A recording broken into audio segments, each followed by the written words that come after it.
Well, welcome everybody to the next attempt at a Scottish Rite webinar.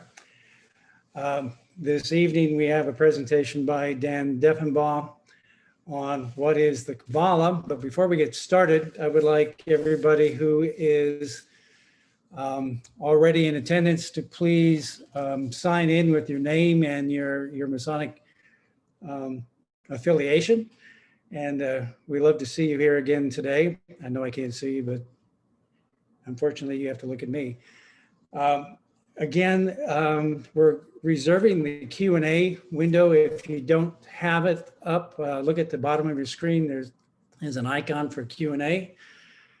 Click that and a window will open up, and this is where you can ask questions anytime during the presentations. Also, there's a chat button at the bottom of the screen. You can open that up again. I'd like to have you sign in with your name and affiliation.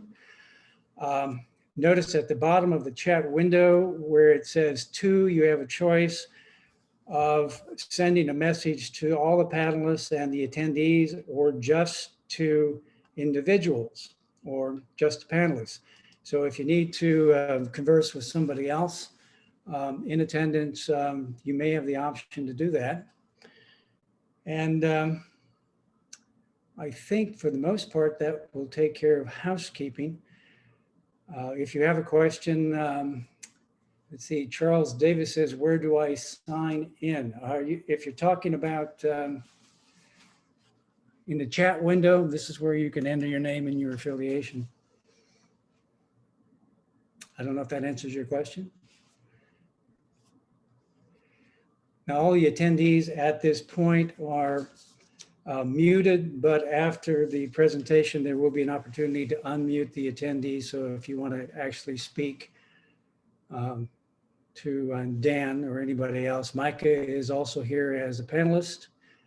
And I know he has quite a bit of experience to answer questions. Without further ado, I want to introduce Dan Deffenbaugh, and I know that Micah did a pretty good job in his emails that went out today of giving you a good background on Dan.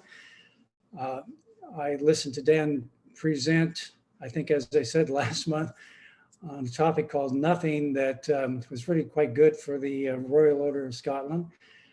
He's a good experienced presenter in the areas of religion and philosophy.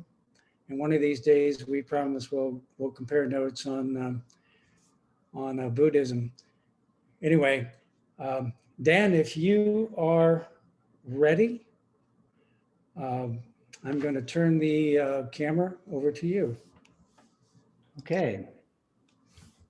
Thank you so much. I'm going to give me 1 minute here. I'm hoping to be able to share my screen, but there we go. And hopefully all of you are seeing a screen that's got a swirly thing on it. It says, what is Kabbalah? And if not, please let me know as soon as possible. But my name is Dan Deffenbaugh. I'm from the Hastings Valley. And greetings to all of you who are here tonight. I want to start out this evening with a few caveats. I am neither an expert in Kabbalah nor in Scottish Rite Masonry. So this should be an open discussion in many ways, but I come to this as a scholar of religion. I've taught religion now for, boy, I hate to say 30 years, you know, getting on the downward side of the slope, I guess. But in graduate school, I studied something called the Platonic mystical tradition.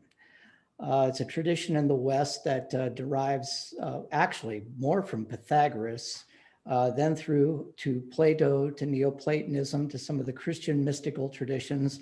And interspersed in there is something very similar to what we will be talking about tonight, a Jewish mystical tradition called Kabbalah.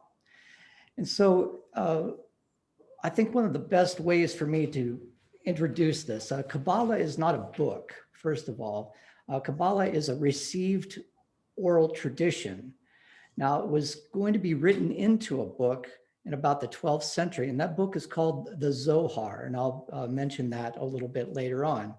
But one of the ways to kind of give you a intriguing, I hope it will be intriguing, question that we're all familiar with is, and it's a Kabbalistic question, a question about the mystical tradition and the secret aspects of God's meaningful work in the natural world.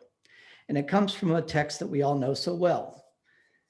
Been in the Blue Lodge, if you've gone through the first 3 degrees, you will have heard this line recited many times. And this is something that really attracted to me when I became a Mason, even more so when I got into Scottish Rite and was introduced to the Scottish Rite through the 4th degree, because they're all of a piece, as you might imagine. But it's a text that we all know, whether we're an EA or a fellow craft or a master Mason, that when just before we take that obligation, in the beginning, God created the heavens and the earth. The earth was without form and void, and darkness was on the face of the deep, and the Spirit of God moved upon the face of the waters. And God said, "Let there be light." I have put "and God said" in italics because that is very important for the Kabbalah and for the Kabbalistic masters. God creates through God's word. It's speaking the world into creation, into existence. And so this idea that not only the breath of God, but the word of God can be perceived in the natural world or in creation itself. But there's something curious about this text. God creates light from the very beginning. And as you know, God separates the light from the darkness and then the waters from the earth. And then on the 4th day, something curious. And God said, once again, in the midst of this creative tradition, "Let there be lights in the dome of the sky to separate the day from the night." God made the 2 great lights, the greater light to rule the day, the sun, the lesser light to rule the night. God made the stars, and God set them in the dome of the sky to give light upon the earth. Well, anyone who's reading this text closely cannot help, especially living in this scientific culture that we live in, where we know that all light comes from the sun. It raises a question, doesn't it?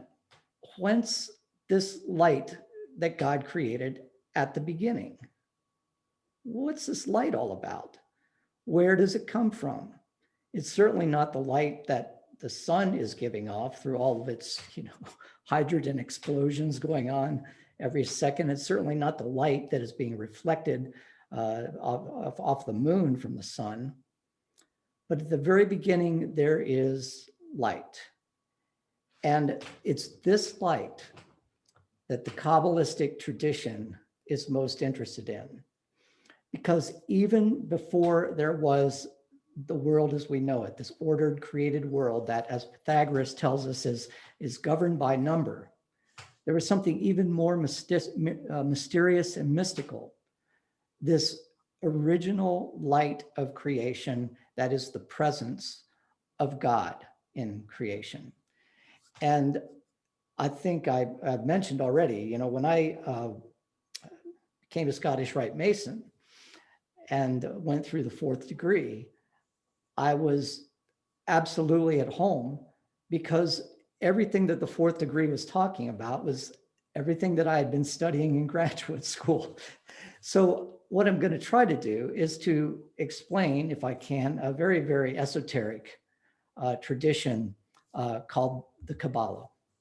And the Kabbalah simply means that which has been received or handed down, not necessarily through text, but there's a lot that's very similar to Masonry in this.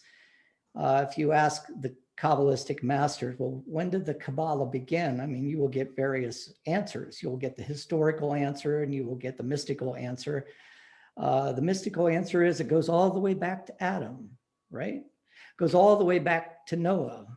And this, insight into the world, into the nature of God has been passed on from a brother to father to son, and on down the line, and this strong Jewish tradition. Historically, most likely, this tradition grows out of a reflection on a philosophical tradition. It's a little bit later than Adam and Noah. But at the source, at the heart of the Kabbalah, is this, what we might call the desire on the part of the seeker, the desire on the part of the one seeking light, if you will, to participate in and become one with that original light of creation. Imagine a world in which everything is covered with dross, gold or silver, gets covered with dross. And before I say anything more, this dross is not a bad thing. It's just part of the world we live in. Darkness and light are equally created by God. Do not imagine that the Kabbalah talks about evil and darkness and good and light, because that really is something that grows out of a Persian tradition called Zoroastrianism, where two gods are fighting against each other, the god of light, the god of darkness. So there's an allusion to this in our 18th degree. That's not what we're talking about here. What we're talking about is we're living in a world, in a material world, that is, let's say, covered with dross. And through our own spiritual disciplines, through our own hard work, through being mentored by others, we can rub away the dross and find the gold that shines beneath. And that is that uncreated or first created light that is God. It's there in every human heart. It's there in everything that moves and breathes and has its being in God. And this is what the Kabbalah is focused on. So just let me give you a quick history here. As I've said, if you ask a Kabbalist, how far back does the Kabbalah go? It depends, on what their perspective is. The mystical tradition all the way back to the time of Adam and Noah, but a more historical tradition, a more historical answer cannot overlook the similarities between Kabbalistic philosophy and a type of philosophy called Neoplatonism. Neoplatonism introduced the idea of the world soul to philosophy. And it is a philosophy that speaks about the highest order of being something called the one being God, complete unity in God's self. And that being differentiates itself into three, into intellect. And intellect becomes soul, and soul emanates into this physical world that we're talking about. And that movement of spirit from the top to the bottom and then back up again is this creative movement that we find in the world itself. It's a terrible analogy, but it's the one that comes to mind if you've ever been at a wedding. And in the wedding, at the reception, they have sometimes these sculptures made of wine glasses, right? And the top, it's a champagne glass. You got one champagne glass that's bubbling over into 3, and that one's bubbling over into 5 or 10, and on down the line, this wine glass pyramid. But somehow the wine keeps coming back up and bubbling down. That's what we're talking about here. But we're not talking about champagne. We're talking about something much better. This original light of creation flowing through creation. This really has its source in a philosopher named Plotinus, who lived around the 2nd and 3rd century of the Common Era. And no doubt Jewish philosophers who were by this time very, very conversant with the Greek philosophical tradition adopted a lot of Neoplatonic the philosophical tradition into their perspective on the world. But the Kabbalah really comes into its own in the Middle Ages. By the way, this is a time that was, very, very creative with respect to new ideas that were coming from what we call today the Middle East, or the ancient Near East at that time. As a result of the Crusades, Crusaders were bringing back ideas about science. They're bringing back ideas about astronomy, astrology, about medicine, all of these incredible notions of how the world works. And these became infused into the European culture and really resulted eventually in the Renaissance. But Jewish mysticism took hold of some of these ideas as well. And it's about at this time that a man by the name of Rabbi Moses de Leon writes a book called the Zohar. And the Zohar is a collection of Kabbalistic reflection. Now, what De Leon says that he does is he takes, this tradition that comes from way back when and finally codifies it or systematizes it in the Zohar. And if you read the Zohar, it's reflections, mystical reflections on the scriptures, a lot having to do with Adam, and why Adam, when he ate from the tree of the knowledge of good and evil, it was the second bite of that fruit that caused him to fall. All these great, really wonderful reflections on the humanity and the divine quality of human beings as represented through Adam, but very, very esoteric, very difficult to understand. This was also a time, by the way, that alchemy was starting to become very popular among the learned, the intelligentsia, you might say. And alchemy was this idea of taking the elements of nature and mixing them in such a way to try to come up with new substances. This is, the foundation of chemistry. But it was a much more mystical type of practice because you would take elements together, lead and mercury, for example, to try to produce gold. Really, and a later psychologist, Carl Jung, said that this was really not about the physical world. It was more about a spiritual quest on the part of these alchemists. And so the Kabbalah was probably influenced or grew out of this tradition as well. And it had its probably its greatest golden age around the middle of the 16th century. And if you remember your history well, this was a time when many of the Muslims, many of the Jews were being kicked out of Spain. It was a time when there was very strong anti-Semitism, and much of this mystical tradition was being used against the Jews. This is where we get the sense that the Kabbalah is full of astrology and magic and all of these things that were being directed against the Christian empire itself.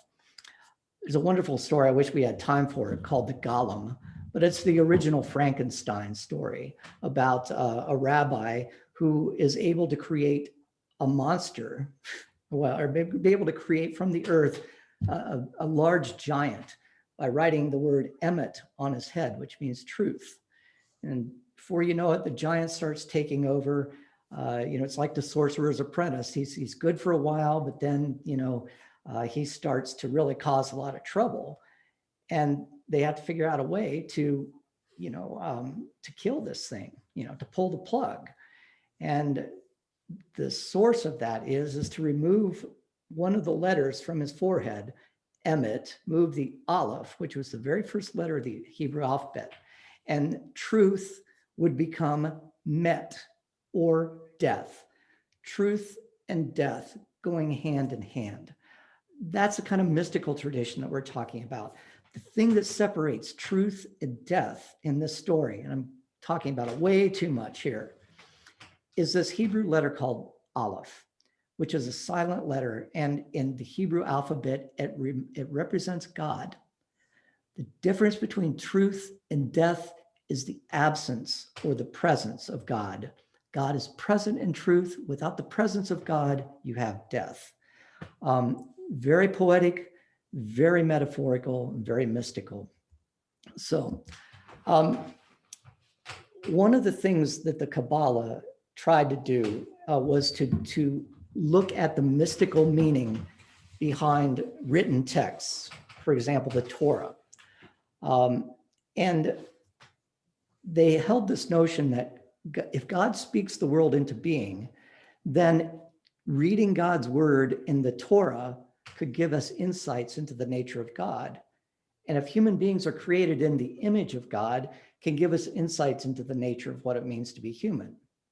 But also, we can read beyond the Torah. We can read the natural world itself and get insights into the nature of God. But first, let's just talk about how to read the text of the Torah.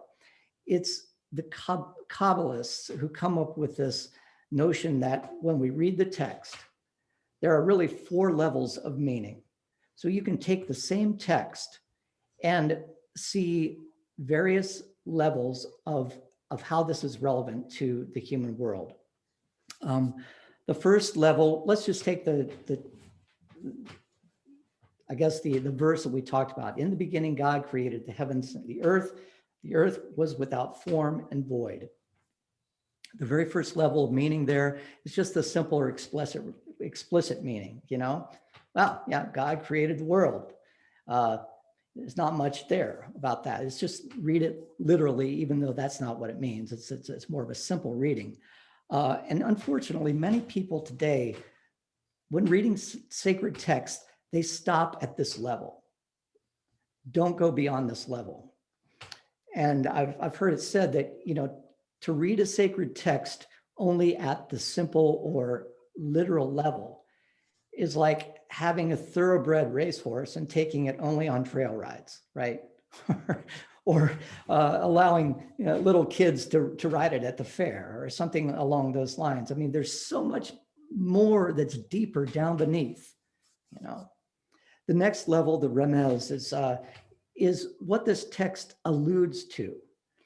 So in the Masonic tradition, before our obligation, we recite this text. We can take that text at the literal meaning with its literal meaning, but also that text says something about what's happening in this ritual. Creation is taking place. Darkness is being dispelled. Light is being drawn out of, whether it's the EA degree, whether it's the fellowcraft degree. There's an illusion that we can make from this text. And so the text is relevant in its explicit sense, but it's also relevant in the context in which we are reading it. The next level is what we can do analogically. And this is where Jews would often bring in different interpretations through history about how this text was interpreted at a particular time. And the Rabbi Akiva says this, and the Rabbi Sholem says this, and they can draw out of it. This commentary is something called Midrash. They could draw out of this text kind of an analogous meaning or a metaphorical meaning. Drawing on our example, the text of Genesis 1:1 implicates itself, or you find this text being referred to throughout all of the degrees of Masonry, whether it's the Blue Lodge or Scottish Rite Masonry. And each time that text is referenced, it has a sometimes deeper or more relevant meaning to that context. Same text. If it were just simply the explicit or simple meaning, it probably wouldn't mean much. But in the ritual of Masonry, that text takes on new dimensions, depending on the context. And finally, there's Sod, which is the 4th level of interpretation, and that is the secret Kabbalistic meaning of the text itself. Now, with that as a background, imagine that we take this process of reading a text and then applying it to nature, applying it to creation. And in order to do that, we have to have a sense of what is actually going on in creation. Creation here is not a noun. Creation in the Christian tradition, and this may be the reason it has become objectified over history and has, lent itself to manipulation. But creation is not a noun. It's not the static substance. It is a verb. Continuous creation. It is a creative process that's always ongoing. And it has behind it, I don't want to say a will, it has behind it a kind of energy that has its source in God. So I want to introduce you here then to what's known as the tree of life. Our thesis here is that because God created through speaking, through words, meaning can also be discerned in all of creation. And this can inform human actions in the world.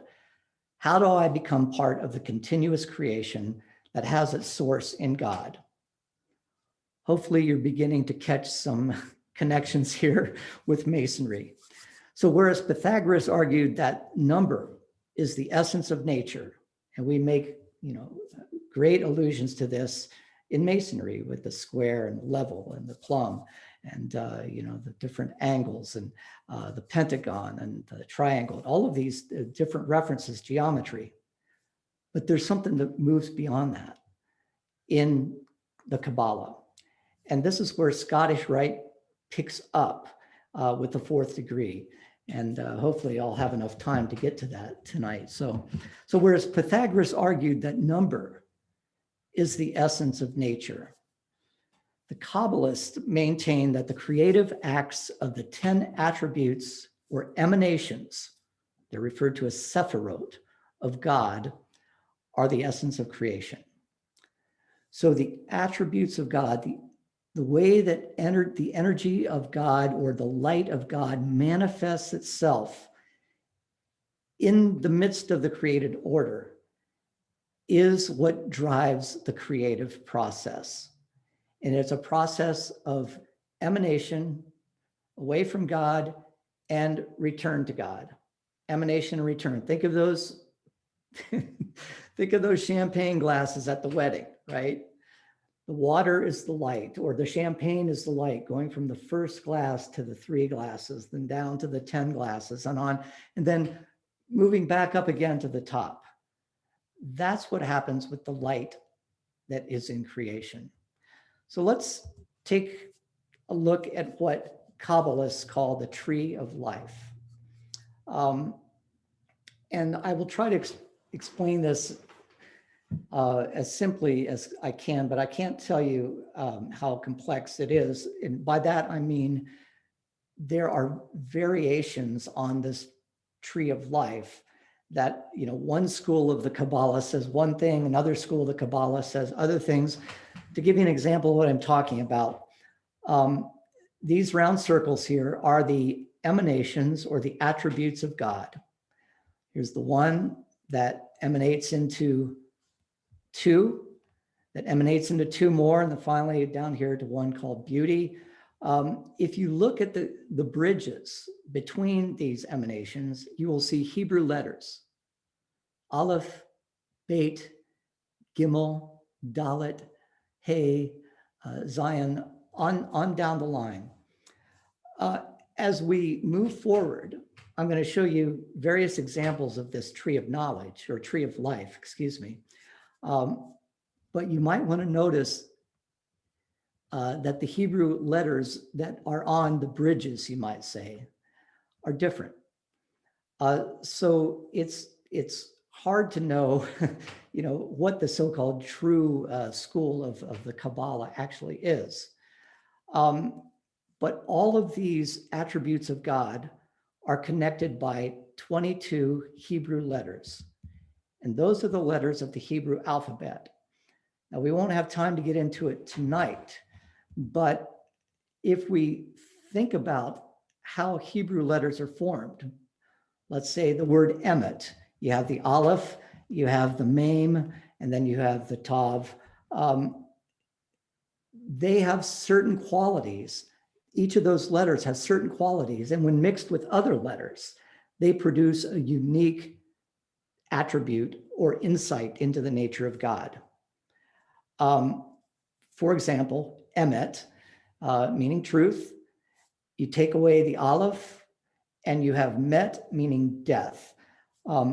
This is the fascinating part of the Kabbalah, because every letter has some sort of significant meaning with respect to, or with its connection to, these attributes of God. So let's keep in mind, our champagne glasses, and let's keep in mind also how creation works. At the beginning, before there is anything, there is a void. And though it's not listed here, it's not objectified, it's not made to be something you can see, it's referred to as the unapproachable infinite light, the limitless nature of God, known in Hebrew as the Ein Sof, the infinite. Imagine what is north of the North Pole. And that's what we're talking about here. It's a nonsensical idea. You cannot put a word on it. You cannot put an emotion on it. It encompasses all things. Therefore, it cannot be objectified. And it cannot be subjectified either. It's beyond all human comprehension. But out of love, it divides or diversifies itself. And the Ein Sof emanates. Think of the champagne coming into the first wine glass, something called the crown, the unknowable essence of God. Here's the crown.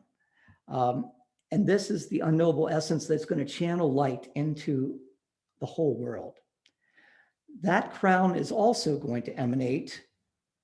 It's going to divide itself, you might say, into two concepts.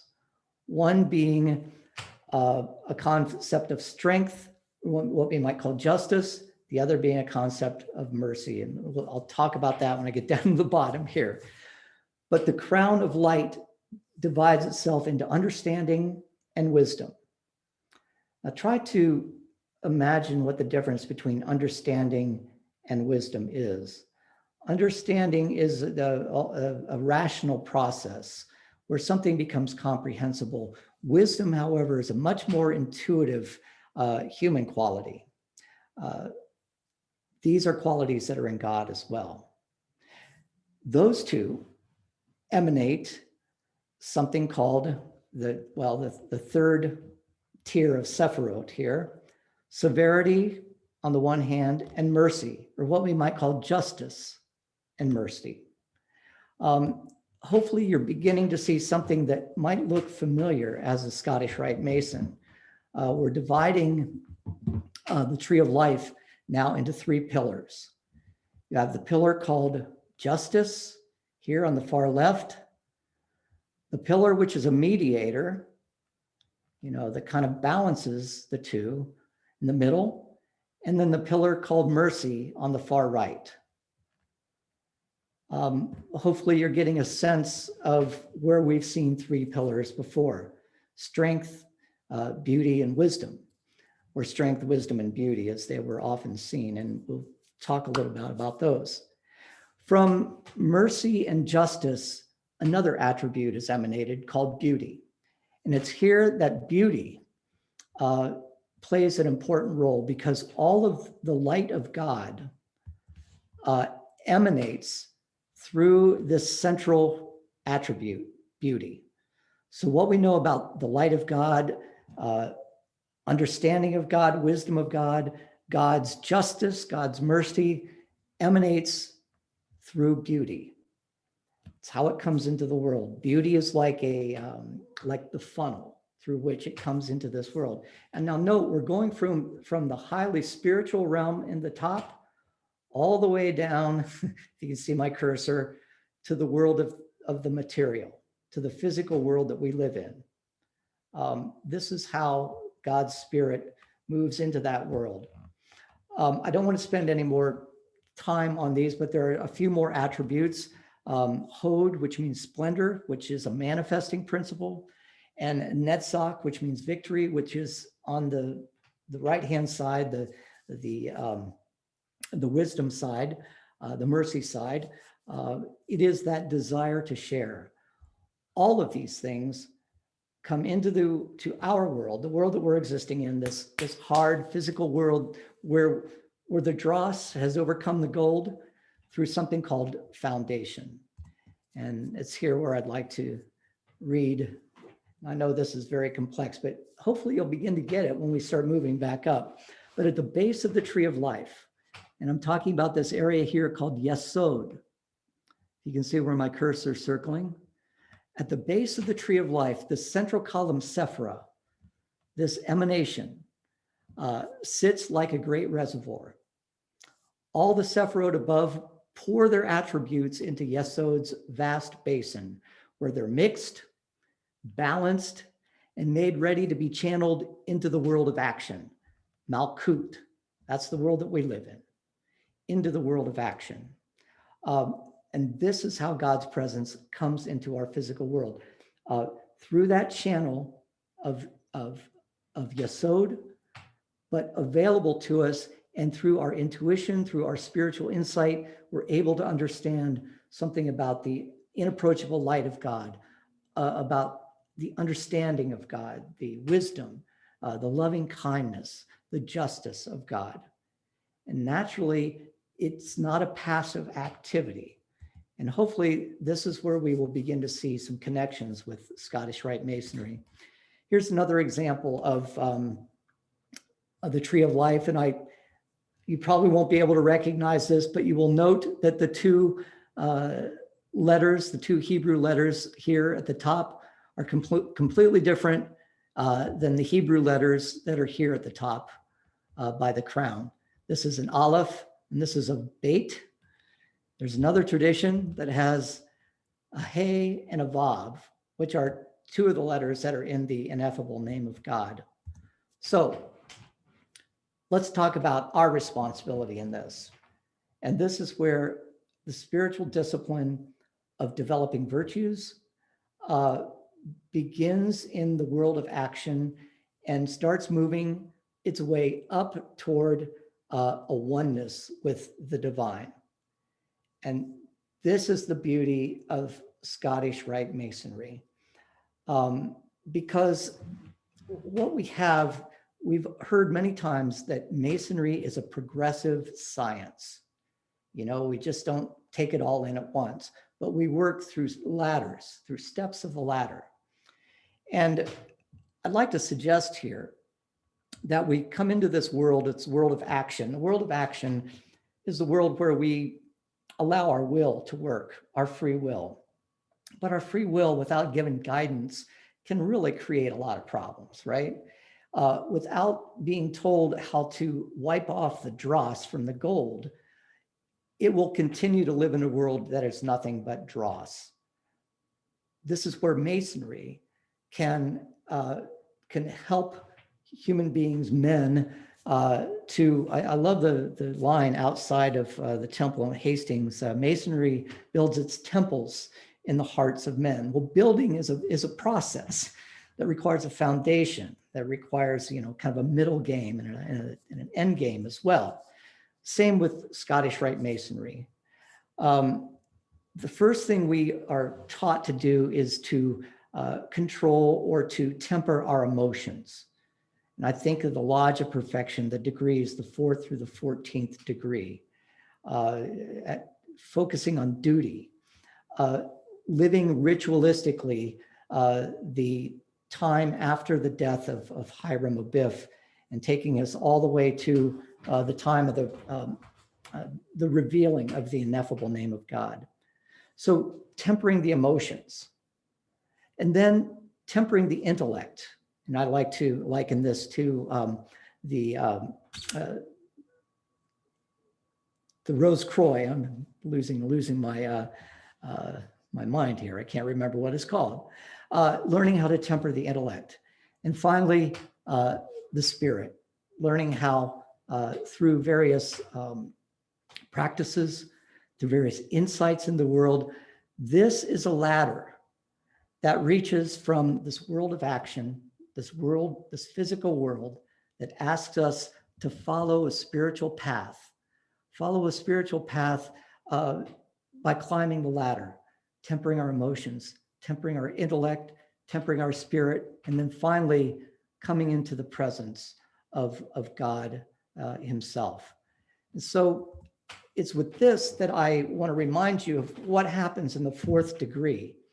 You might even remember in the prologue, before the candidate goes into the degree, he's even introduced to the Kabbalah. And it's mentioned that, you know, a lot of Blue Lodge Masonry is founded on the Kabbalah itself.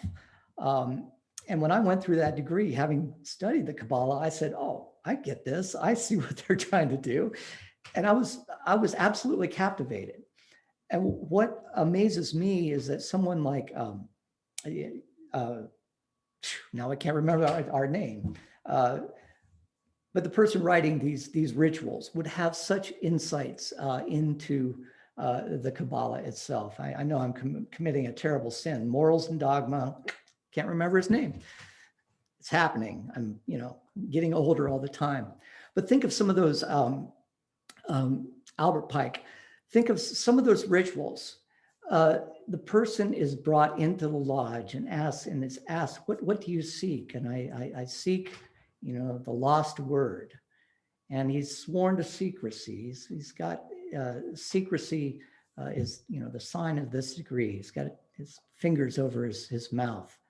But eventually he's taken to the altar, and there is given a charge, you might say. And the square is placed upon his forehead. And he's asked, you know, you must live your life in an upright way. I want to liken this to that square is the rule by which we live in this world, this physical world. Think of Pythagoras here. Think of the world of number. This is the world of geometry. This is the world where number is important. But geometry isn't the be all and end all. Eventually we move beyond that. And in the fourth degree, this person is being invited to move beyond that. He is taken to the altar and he's asked to place the compasses on top of the square. Very symbolic. The square representing the physical world, but the compasses representing that spiritual ascent. You know, now we're into 3 dimensions, not two. That spiritual ascent that he's about to take.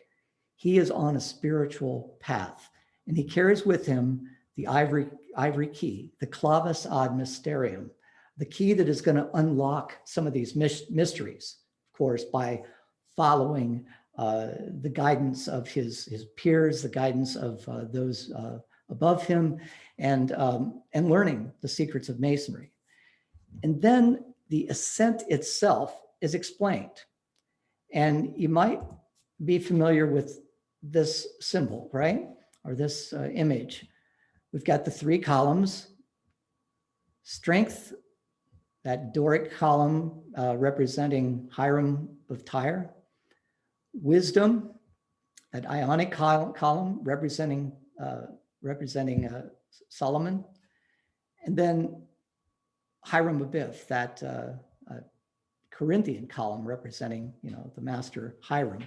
Strength, wisdom, and beauty. We see here the tools of Masonry, the square, you know, the plumb and the level. We see here the other images of the physical world, right? The rough ashlar, the perfect ashlar, and the invitation to ascend the ladder of Masonry. This is right out of the Kabbalah. This is right out of the Kabbalah. That ascent will involve going through various levels of controlling the emotions, of learning how to temper the intellect, and finally rising to the heights of the spirit, where you come into the presence of God himself.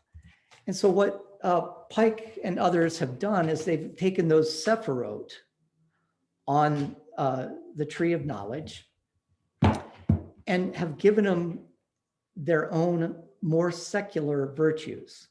So let's look at that tree of knowledge again. Here you have the spiritual realm, and then you have the realm of the intellect. You see 3 sephirot here, and then you have the realm of the emotion. And so how these are, and in fact, I should have gone from the bottom to the top. from emotion to intellect to spirit. When these are interpreted into Masonry, they become 9 virtues of the Mason. The first, starting at the bottom, truthfulness, independence, and endurance. The next, right in the middle here, justice, equity, and mercy. In fact, justice and mercy are the very same sephirot in the tree of life in the Kabbalistic tradition. And then finally, in the ascent to the spiritual realm, the virtues of silence, attainment, and devotion. This is right out of the Kabbalah. Beautiful.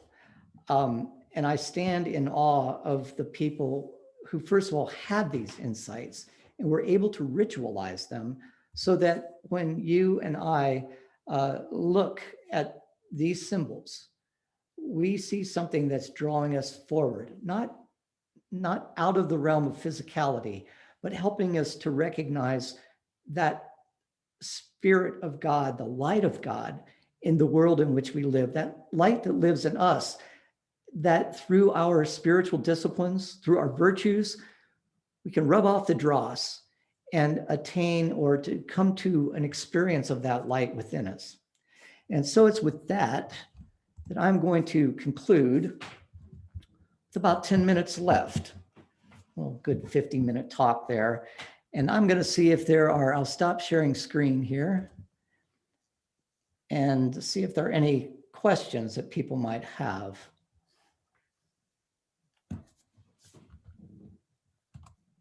I see nothing in Q&A. Dan, I haven't noticed anything either, but I must congratulate you on doing the best job I have ever heard for explaining the Kabbalah and its significance to Masonry. So I congratulate you on a tremendous job. It's absolutely fascinating. And the balance between these two pillars, that, that justice and mercy is balanced by beauty. In the Eastern tradition, we could have yin and yang in the Taoist tradition. It's fascinating. And it gives me a whole new appreciation of the 4th degree. So I'm not hearing any questions. I'm a little bit, or maybe everybody's dumbstruck like I was. But no, maybe everyone's just like, what is this guy talking about? What? I lost you in the beginning, man, or whatever. I'm sorry. It's not an easy tradition. It's not easy. Okay. A few questions may pop up at the last minute, but I wanted to bring up a couple things. First of all, Dan is in charge of the next webinar, which is not in December. We're skipping December because that would be the last Monday would be the 28th. So we are moving the next to the 25th of January. And at this point, the Southern jurisdiction has given us 5 webinar licenses. I'm hoping Micah can convince them or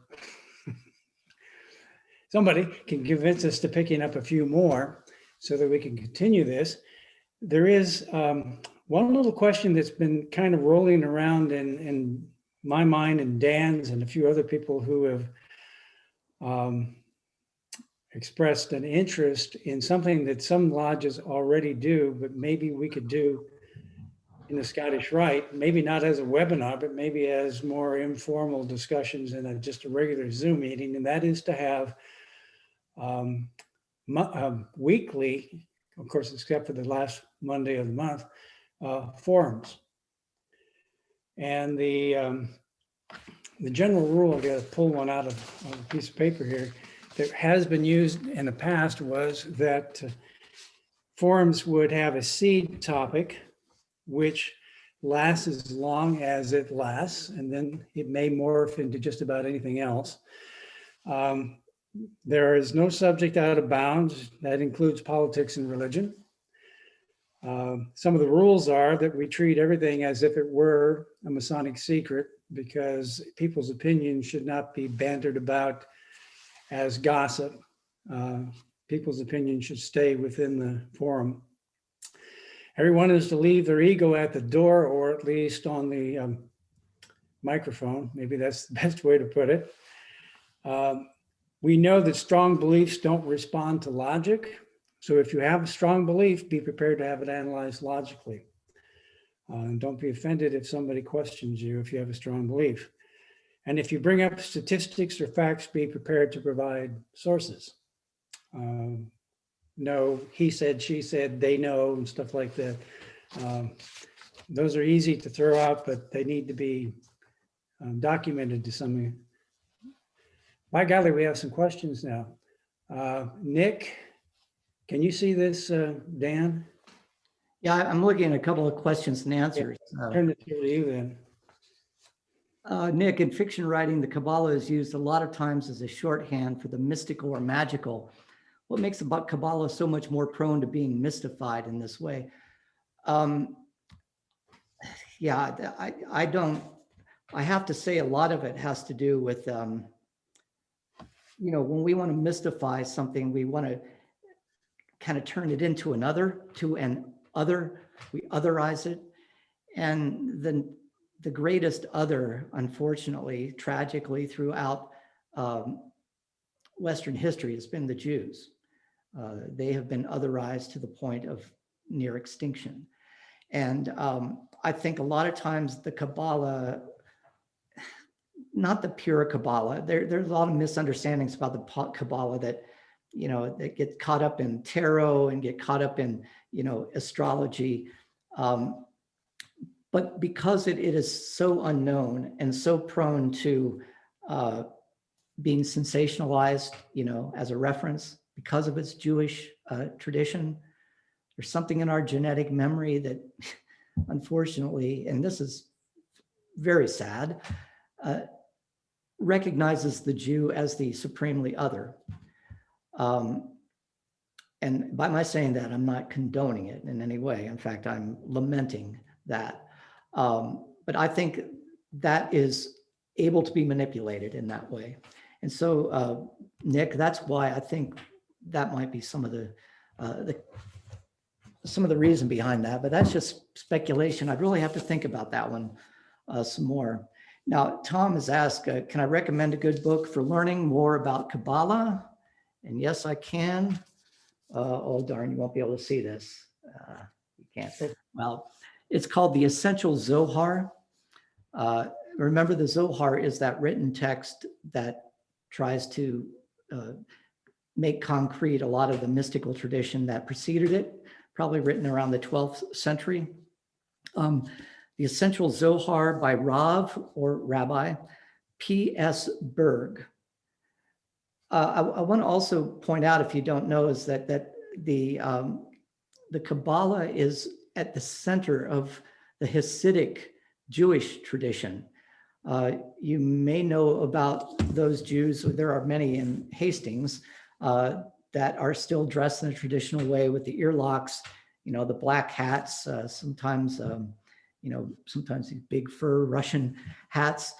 But their tradition centers on this chesed, this loving kindness, this joy in living in the world. That's where we get the word Hasidic from, that you wouldn't expect, because they kind of look like a dour group. They're all dressed the same, but the joy with which they live in their community is really fascinating. A Hasidic wedding, you'll never see anything like it. I've never seen one. I've only seen images of those in movies. Say, this is my initiation to this subject. I'm all ears. Okay, Ed Marshall. That's great. I think this, that fourth degree is the gateway to Scottish Rite. And the Kabbalah, I think, is the gateway to the fourth degree. It's not the Kabbalah per se, but it is a modification of Kabbalistic concepts that employs all of those things that we find so important in Masonry, the three pillars, representing, that which connects God and the world, in the Kabbalah. The 9 Sephirot in the Kabbalah become the 9 virtues. The tessellated floor, for example, the black and white. Many times we think of this as evil and good, fighting against each other. But when you look at that floor, it's beautiful, and the Kabbalah does not see darkness and light as being in opposition with each other. There's too much of that kind of dualism in our society. That's what helps us to otherize people, you might say, like the Jews. But the tessellated floor is, the symbol of, that dark column and that light column working in unison through beauty in our world. And the Mason is the one who can try to tap into that in an ascent towards the spiritual source of all. So Ed, I'm glad you're all ears. I noticed that Micah said he is going to answer Nick's question live. So if Micah, if you would turn on your mic and your camera. Micah? Here you are. Sorry about that. I think I actually hit that by mistake. I am the last person qualified to answer Nick's question, so no pressure on you, Dan. Oh, wait a minute. I think I did answer Nick's questions about in fiction writing. Kabbalah is used a lot Exactly. of times shorthand. You can't do it. No one could. Yeah. Oh, I see. Okay. Sorry about that. I think I hit that by mistake. Yeah. We want to see your shining face anyway. It's a little blue. My dark, creepy room. Yeah. If you're interested, there is talking about mystifying things. There is one of the earliest German abstract expressionist films. I think it comes from the 20s. It's called The Golem, Golem. It's recently been put to a new soundtrack by a guy named Black Francis. Francis Black is his name. But you will see how the Jewish rabbi becomes almost evil incarnate in this mystical presentation by a German filmmaker, right? In the 1920s. Gee, where did that lead? But it's on YouTube. You can find it. It's called The Golem, Golem. So. Okay, if we don't have any other questions, I'm going to suggest, well, Nick just popped up again. Back to you. Nick, do you want to let me see if I can turn on your mic. Where's Nick? A sec. I'm going to allow you to talk. Yeah, great. All right.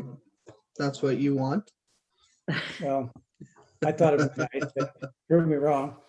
No, that's perfectly fine. Yeah, another question that I had was going back through the 32 degrees of the Scottish Rite. The Kabbalah is very much not like a core concept, but it's woven through almost every degree of the Scottish Rite itself, as well as several other religious traditions. So how can we as a group help to promote or help to get people on the track of learning and start thinking about these other beliefs or traditions that encompass what the degrees are? Yeah. I think the first response to that would be carefully, simply because there's a lot of misinformation about religious traditions out there, and Masons have also been otherized, right? Tom Halder talking about Masons and Catholicism. But I think this is a first step. Finding people, like Tom and Nick and those who want to read about the Kabbalah, maybe having study groups, and then using your own intuition, like, I'm getting this now. I know why in the 18th degree we do this, and why this is so important to look to the constellations and all of that. You know, in Nebraska, we're separated by such a geographical distance. I think Zoom is something where we can overcome that by these forums that Don has been talking about.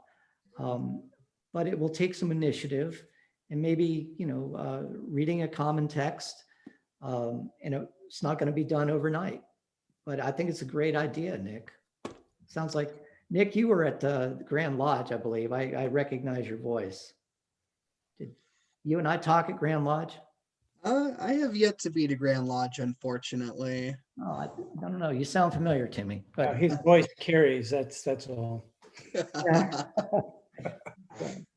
Let me see if there are any other questions. Nope. I think we're good. Okay, then Dan, I'm going to ask you to please give us a preview of the January webinar on who, I should say, were the Essenes or are the Essenes. Yeah. Well, I'm going to be looking at some recent archaeological finds, including the Dead Sea Scrolls, that give us some insights into who the Essenes might have been. Now, when Morals and Dogma was being written, the Dead Sea Scrolls had not been found. I mean, this was still yet 80 years down the line, 60 years down the line or so.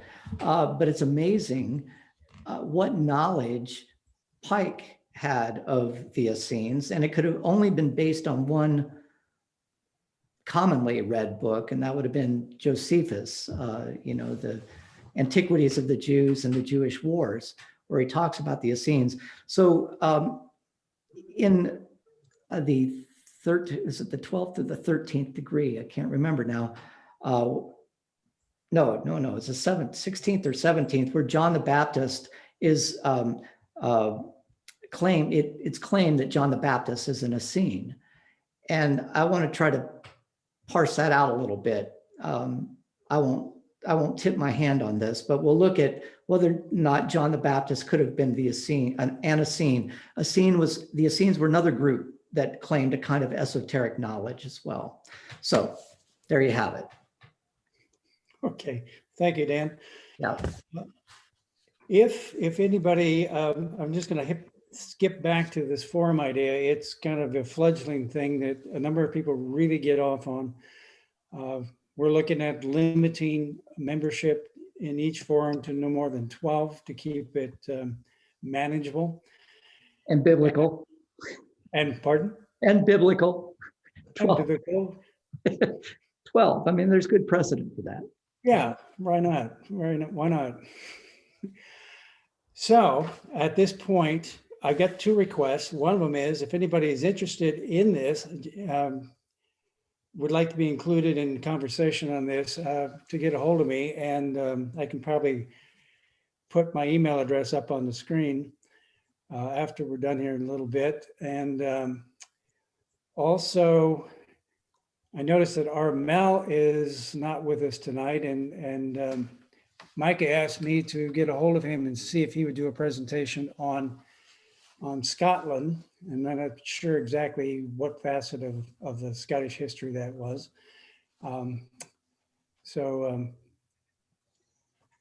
Micah, if you can twist an arm, or maybe he doesn't like me anymore. Very good. Other than that, this is kind of primitive here, but I'm going to put my email address up on screen. And also suggest topics for forums as well. Yeah. Stand by.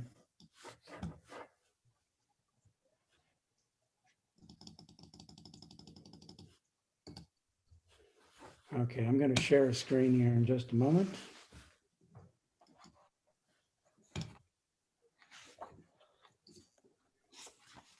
No, that's not it.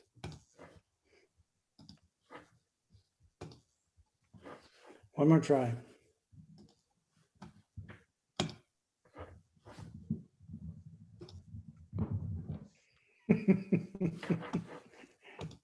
For some reason, it is not working. It'll share almost anything but what I'm telling it to. Just a minute.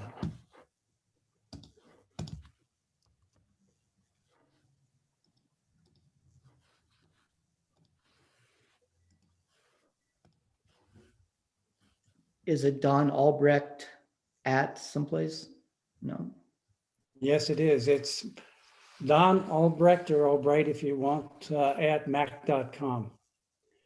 DONALBRECHT at mac.com. Yeah, it was showing up. No. There it was? Yeah, yeah. It's odd. Anyway, so all other things being equal, I enjoyed the presentation, and I think tell your friends and neighbors, well, whoever, go to your Blue Lodges and tell them to dial in January. And if you find people interested in forums, please get a hold of me, and we'll see And if we can get it out. Where can we find the recordings of the past? Okay, I'm doing a little editing if necessary, and I'm sending them to a link to Micah on Dropbox, and I think Micah takes care of the rest of that. Is that correct, Micah? You're muted, Micah. There we go. Thank you. They will be uploaded.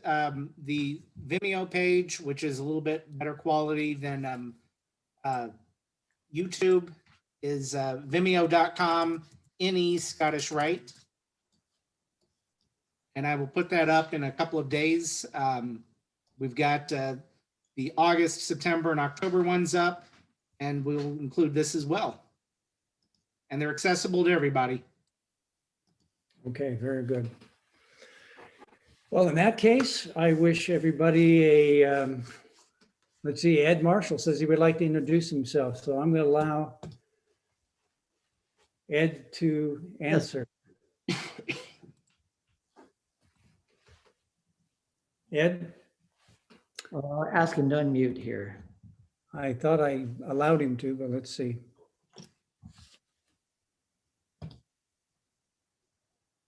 I'm asking him to unmute. Ed, it's up to you. Find the icon in the lower left corner of your screen and click on the mic.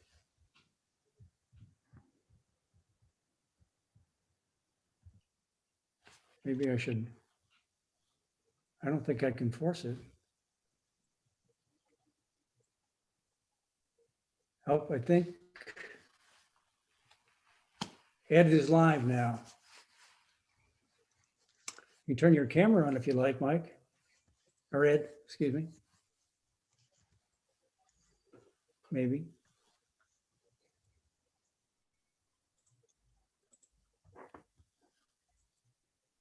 Can't hear you, Ed.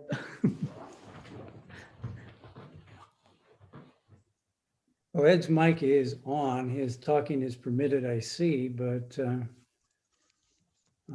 we don't have him.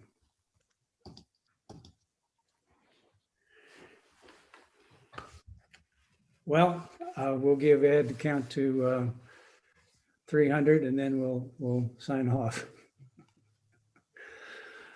Ed, if you have a question for me or probably Dan or Micah, I think you can probably find us someplace. Otherwise, I'm going to sign off for the evening and wish everybody an amazing holiday season upcoming. Any last words? If not, cheers, everyone. Good night, all. Good night. Everybody, thanks.